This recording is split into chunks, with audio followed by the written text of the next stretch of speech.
En esta oportunidad hablaremos del mandamiento de desalojo. Concretamente, como todas las oportunidades, hablaremos o realizaremos algunas aclaraciones previas, hablaremos de los principios jurídicos que rigen la diligencia de desalojo, cuál es la normativa aplicable y su incidencia en la tarea del oficial de justicia y el contenido específico del mandamiento de desalojo. Como siempre, la primera aclaración previa que realizaremos es la presente exposición se limita a la problemática de la diligencia del desalojo. No se analiza cuándo procede o cuándo no procede el desalojo, que como siempre decimos es materia exclusiva del juez de la causa.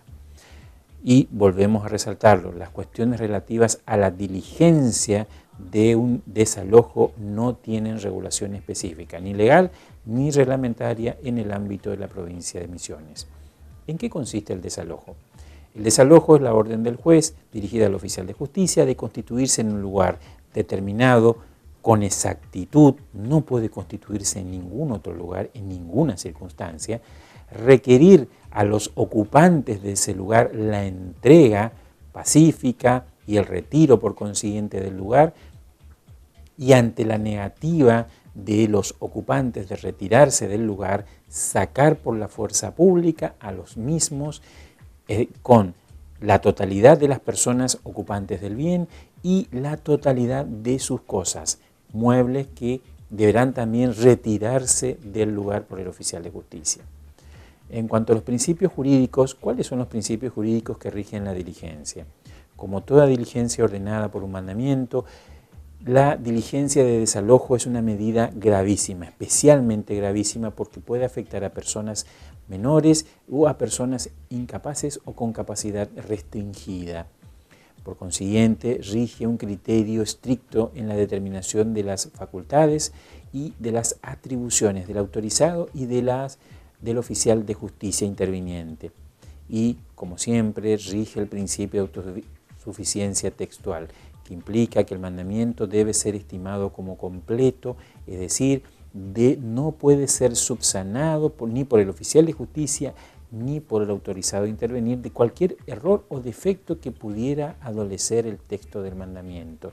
Esto surge del artículo 19 de la Constitución Nacional, que establece el principio de habilitación, el artículo 28 de la Constitución Nacional, que establece el principio de razonabilidad, el artículo 29 de la Convención Americana de Derechos Humanos, que establece el principio pro persona o pro homine, y del artículo 1710 del Código Civil y Comercial, que establece y consagra el deber de prevenir todo daño, que también recae sobre el oficial de justicia. En cuanto a la normativa aplicable, debemos resaltar que el desalojo se encuentra regulado en la provincia de Misiones en los artículos 623 a 635 de la Ley 12, número 27, el Código Procesal Civil y Comercial de la provincia de Misiones. Están dirigidas exclusivamente al juez, no regulan la diligencia de desalojo. No obstante, en los artículos 630 y 631 existen algunos principios que pueden utilizarse para realizar la diligencia de desalojo.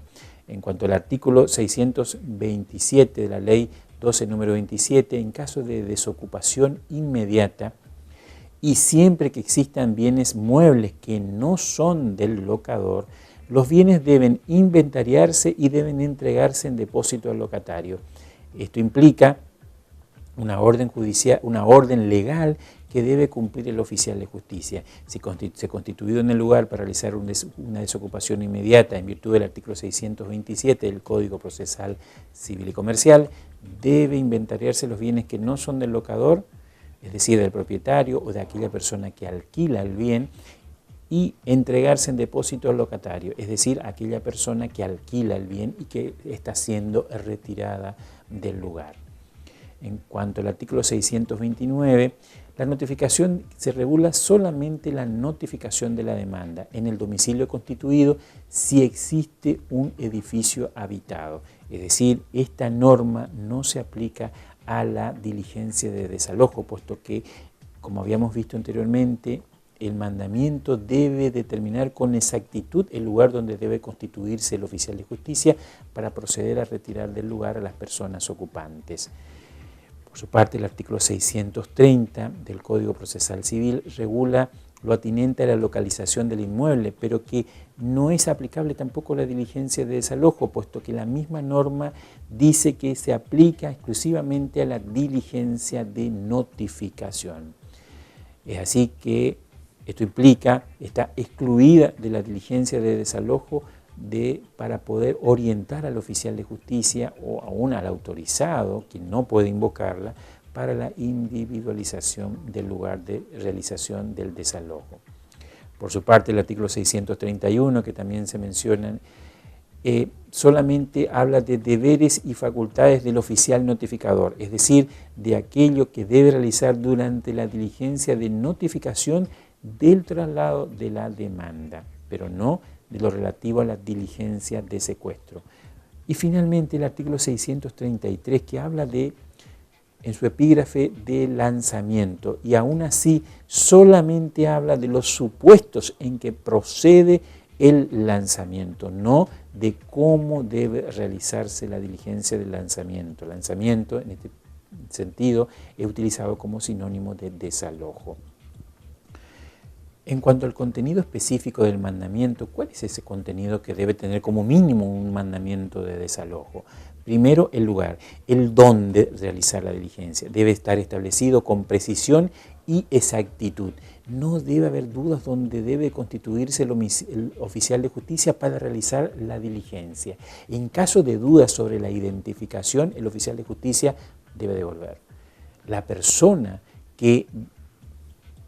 ¿quién sería? ¿Quién debe estar determinado con suficiente precisión para que el oficial de justicia sepa a quién retirar del lugar, especialmente si existen niños o personas incapaces o con incapacidad restringida, puesto que si están presentes estos grupos vulnerables de personas, el oficial de justicia podría estar impedido de realizar la diligencia si no están mencionados en el texto del mandamiento. Y en el caso de que sean indeterminada la persona, es decir, a todos los ocupantes del bien, también deberá realizar lo necesario para identificar los mismos antes de realizar la diligencia.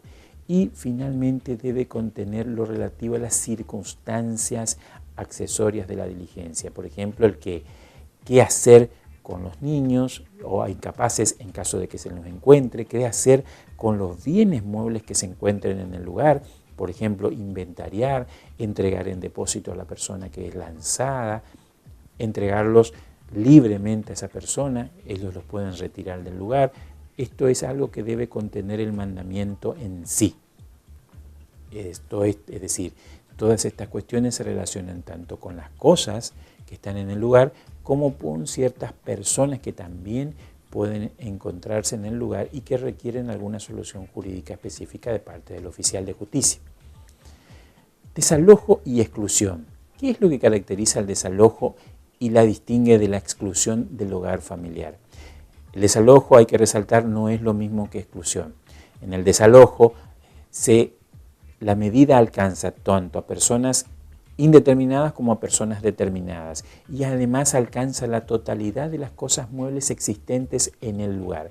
En cambio, la exclusión del hogar solo alcanza a persona o personas determinadas. Solo esas personas o personas pueden ser retiradas del lugar, y esta persona es totalmente libre de llevar o de no llevar sus efectos personales. En el desalojo no, la persona desalojada, sea determinada o no, no solo debe retirarse del lugar, sino debe retirar sus bienes. En caso contrario, también los bienes son retirados del lugar por el uso de la fuerza pública y con el oficial de justicia.